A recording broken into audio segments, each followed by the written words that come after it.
Assalamualaikum warahmatullahi wabarakatuh.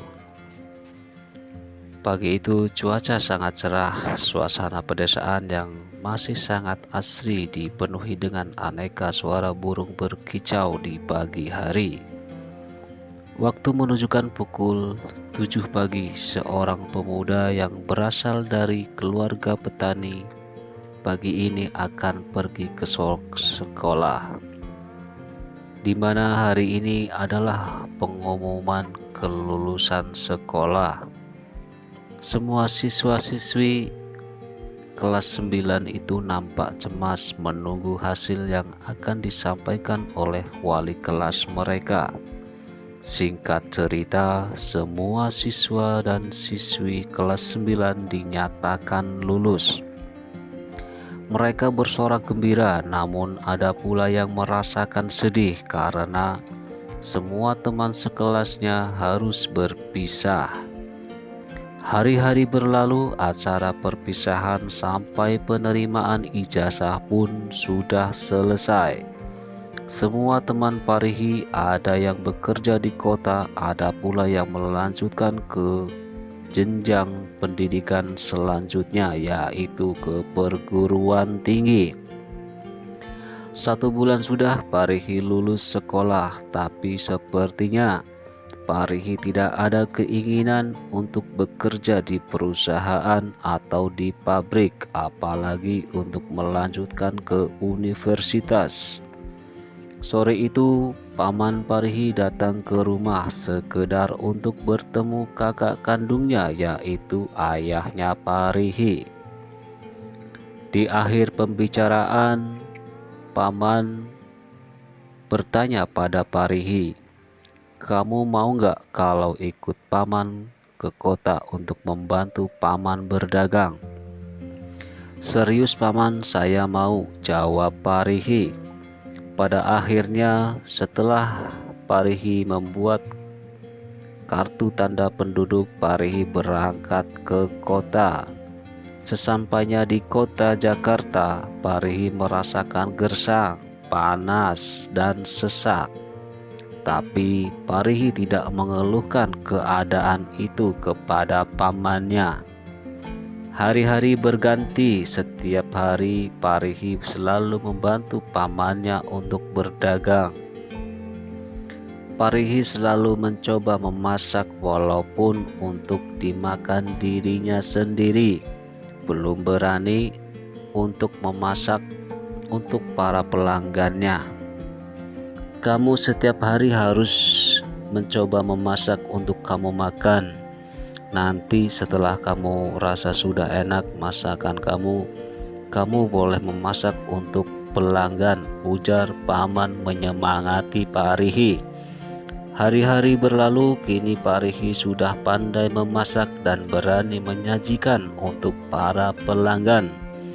6 bulan sudah Parihi merantau di Jakarta. Rupa-rupanya Parihi sudah merasakan rindu kepada kedua orang tuanya. Akhirnya Parihi meminta izin kepada pamannya untuk pulang ke desa. Pamannya pun mengizinkannya, tapi meminta Parihi agar jangan terlalu lama, karena kalau dagangannya ramai, pamannya itu bisa kewalahan. Akhirnya Parihi pulang ke desa. Suasana yang adem, asri, tenang tanpa kebisingan. Parihi rasakan berbeda dengan keadaan di Jakarta. Seminggu sudah Parihi berada di desa. Parihi berencana besok akan kembali berangkat ke Jakarta. Namun naas, di malam hari Parihi sakit demam dan keberangkatannya pun harus ditunda sampai benar-benar sembuh. Pamannya di Jakarta sudah nampak kewalahan, dan kebetulan ada saudara lain yang ingin bekerja membantunya. Pada akhirnya paman menerimanya karena Parihi belum juga ada kabar sama sekali. Parihi sudah sembuh total dan menghubungi pamannya mengabarkan bahwa dirinya akan berangkat besok hari. Maaf Parihi, di sini paman sudah ada yang membantu. Suara paman di ujung telepon membuat Parihi sedih. Kalimat dari paman di ujung telepon waktu itu membuat Parihi sering duduk terdiam melamun dan penuh pandangan kosong. Orang tua Parihi yang melihat keadaan anaknya itu pun merasa sedih. Di suatu malam selepas mereka melaksanakan sholat Isya berjamaah, sang ibu memberanikan diri untuk bertanya kepada Parihi perihal apa yang sedang mengganggu pikirannya anaknya itu. Tidak apa, Ma. Parihi sebenarnya ingin kembali merantau, jawab Parihi. Oh, seperti itu, Nak. Ya sudah, jangan terlalu dipikirkan. Nanti kalau sudah waktunya kamu pasti bisa merantau lagi, jawab ibu. Hari itu secara kebetulan ada kabar bahwa ada seorang juragan yang ingin mempunyai sawah. Bapak dan ibunya Parihi mendatangi rumah orang itu, tapi bukan untuk menawarkan sawah mereka, melainkan untuk menawarkan gadai atau sistem pinjaman sawah. Setelah kedua belah pihak melakukan perjanjian tertulis, orang itu pun memberikan sejumlah uang kepada kedua orang tua Parihi. Lalu mereka pulang dengan perasaan tenang dan senang. Di malam harinya seperti biasa, selepas mereka mengerjakan sholat Isya berjamaah, Bapak dan Ibu Parihi mengobrol santai dan pada akhirnya Ibu Parihi menaruh sejumlah uang di hadapan anaknya itu. Parihi sontak kaget melihat jumlah uang yang begitu banyak. "Ini untuk apa, Bu?"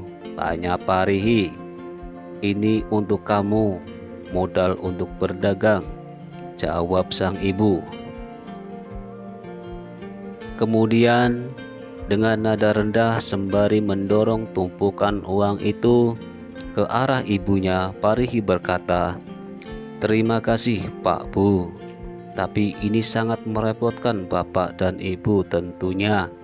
Ibu yang mendengar kata-kata Parihi sontak menjawab dengan tegas, "Kami sudah gadaikan sawah dengan perjanjian yang tidak akan merugikan. Lagian tidak mungkin aku kembalikan uang ini. Kalau tidak dipakai buat usaha, uang ini juga pasti akan habis dengan sia-sia." Mendengar penjelasan ibu, Parihi akhirnya menerima uang itu. Kemudian ibu menambahkan kata-kata, "Kamu tenang saja. Ibu sudah membicarakan tentang keinginan kamu untuk berusaha berdagang kepada Pak Lekmu dan beliau akan siap membantu." Beberapa hari kemudian Parihi berangkat ke Jakarta dengan bekal alamat yang diberikan lewat sambungan telepon. Parihi pun sampai di kontrakan Pak Leknya. Di kontrakan yang tak begitu luas, Parihi mencoba merebahkan tubuhnya. Hawa panas menyelimuti, nyamuk-nyamuk berterbangan sehingga membuat waktu istirahat Parihi jadi terganggu. "Besok harinya Pak Le libur, Nak. Kita akan mencari lahan untuk kamu berdagang," ujar Pak Le. Singkat cerita, mereka berdua mendapat lapak untuk berdagang. Seminggu kemudian gerobak dan perlengkapan dagang lainnya sudah siap. Kemungkinan lusa Parihi sudah bisa mulai berdagang. Hari itu pun tiba. Akhirnya Parihi memulai usahanya. Namun Tak seperti yang ada di dalam pikiran Parihi, usaha di hari pertamanya itu masih belum banyak pembeli. Hari-hari berganti, Parihi masih terus berusaha walaupun kadang tidak ada keuntungan sama sekali. Tapi selagi masih bisa bertahan dan kontrakan masih bisa tertutup, Parihi akan terus berjuang. Nantikan cerita selanjutnya. Terima kasih. Wassalamualaikum warahmatullahi wabarakatuh.